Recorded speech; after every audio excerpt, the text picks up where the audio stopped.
18-page script, 2 cameras from Fujifilm, and it involved rain and monsters, physical and practical effects, and about 4 days to film it all in. One more for safety, that was great. We had a lot of ambition with very little resource, and so the whole film was just an experiment to see what we could make. Hey, cut. All right, reset again. Could we try to make a film that had some ambition and some scope to it that would not necessarily give away how little we had to work with?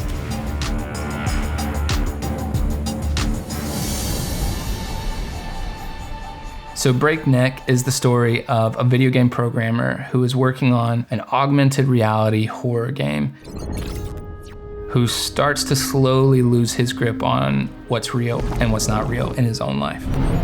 You in the game, your whole life, become the same thing.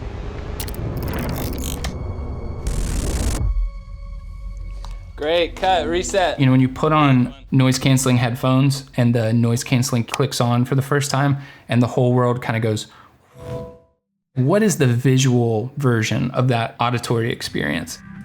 So that all you're really seeing is this character, this insulation that he's kind of bringing upon himself, and the rest of the world sort of disappears.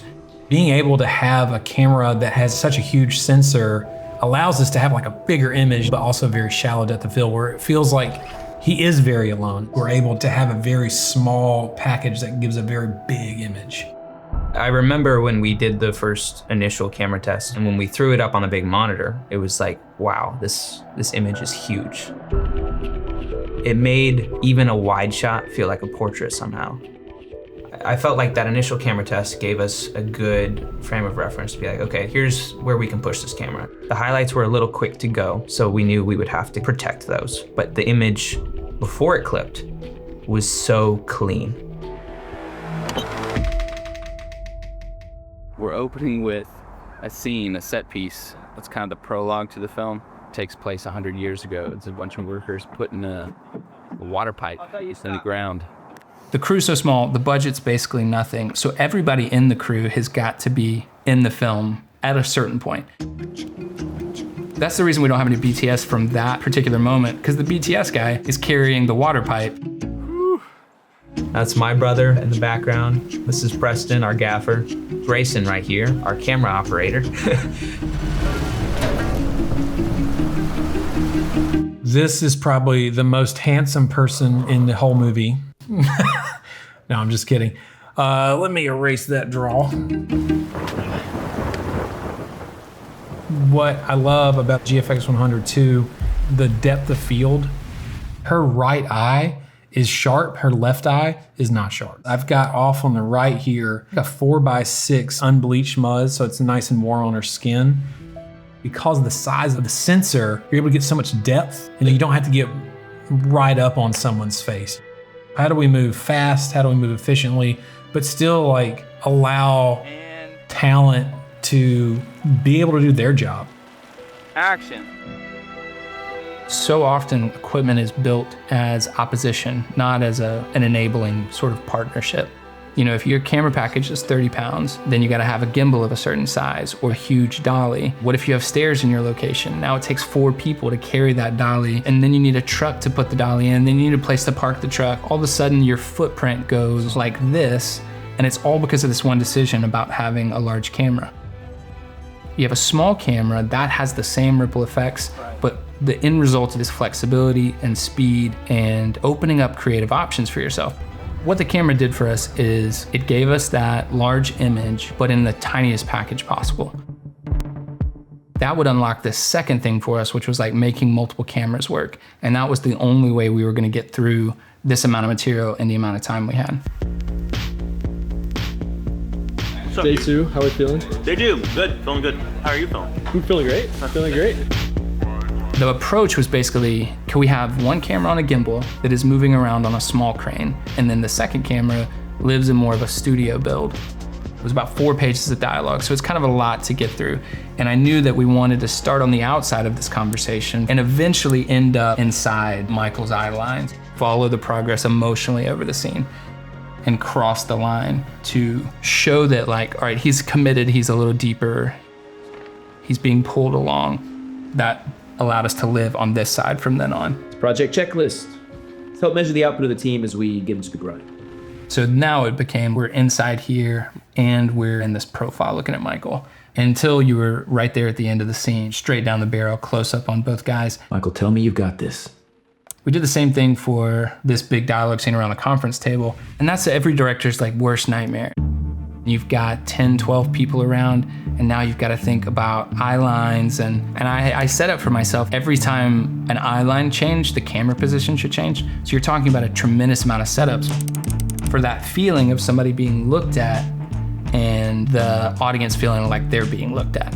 And usually when you do that, you have to make the lighting worse or compromise. It's a small room, it's not a set, you can't fly walls out. So then your next question is like, how do you light that? We're gonna need an ambient level of light, and then we're gonna need little pockets. So what we did here was we just flagged or built a skirt around the top light. So we're getting it off the walls and off other characters, and we're kind of mainly letting it kind of be isolated around this table right here.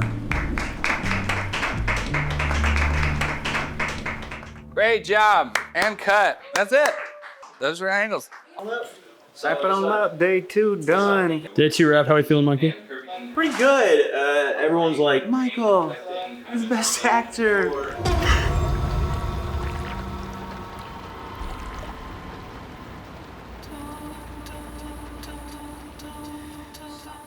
This is when it starts getting super weird and creepy and scary. When we were building the world visually for Breakneck, one of the things that we wanted to do was differentiate the pre and the post. Before, it's daytime, it's raining, and obviously there is a change in the overall temper of the rest of this piece. Towards the end of the film, the whole setting is lit only by exit signs. That's a big gamble, or a lot to ask of a digital camera. You end up, at the end of the day, with just like your digital negative, and your question is, I have an intention, what I want to do with this, but how far can we push it before it breaks? Looking at the images as they were coming out of the camera, GFX100 II was so clean, too clean. That was something I remember thinking is, we're gonna have to dirty this up, because it's just so perfect.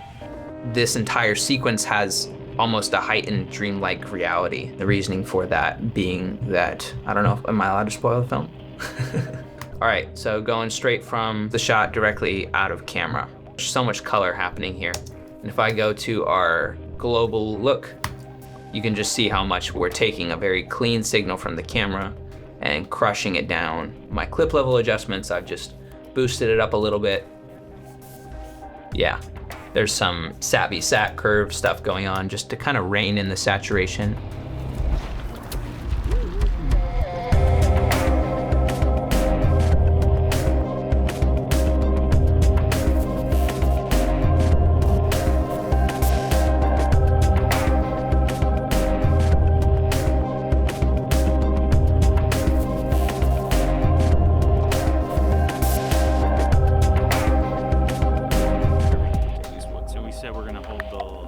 Be the power of 10 rainstorms, Nathaniel.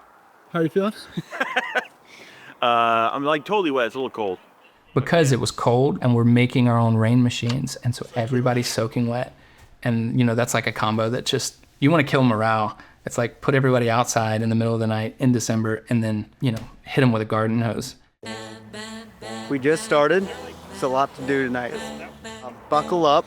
I think it was from 3 p.m. We wrapped at 8 a.m. the next morning. All those hours just blended together. You didn't want to spend a ton of time out there. It's very easy on the page to write. In every scene that follows, it's pouring down rain. And then you get there and you're like, we gotta come up with our own way of doing that. We literally took a piece of plywood and Kevin screwed a bunch of yard sprinklers to the top of it in kind of an array and put it on a combo stand and sent it 30 feet up in the air. It's raining.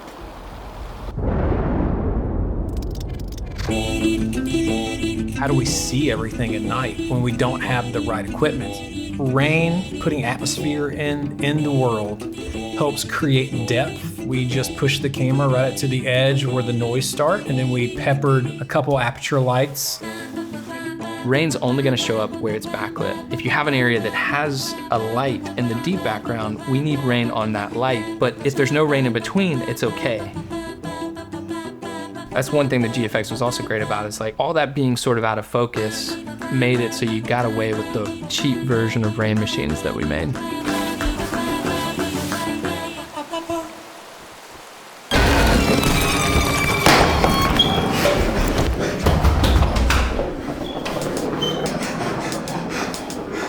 What was great is the sensitivity of the camera was so high, but then when he would shine the flashlight, sometimes we'd be blowing everything out because the flashlight's too bright. And if you dim some of these modern flashlights, they flicker really bad. What's crazy is with this flashlight, we actually had to tape ND on it to make it less, because it wasn't like, oh, there's 3 different modes. It was like, here's the sun, and then it's turned off. And when it's held at a distance, all the camera and the audience sees is a bright spot. They don't see the tape mess on the end of the flashlight.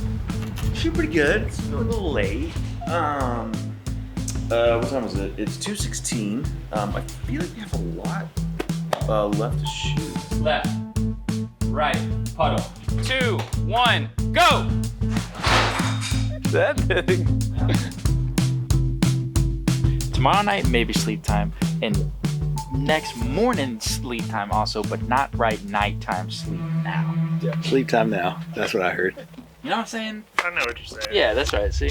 That's a wrap on the movie and a Michael Gray. It feels more like being in the backyard with your buddies, like making a movie. That's really what we're trying to do, is get the process, this giant machine of filmmaking, to feel more like getting your buddies in the backyard. If you don't want to make movies that look like they looked when you were in the backyard, you got to find a new way of doing things. Every project has a version of it that's calling out to you that it wants to be, and it has its own flavor and its own voice, and you have to be able to listen to that. Even with all the limitations, thankfully we were able to work with a camera system that gave us a lot of latitude. It was fun. It kind of felt like summer camp, but like with a couple cameras. And action, Michael.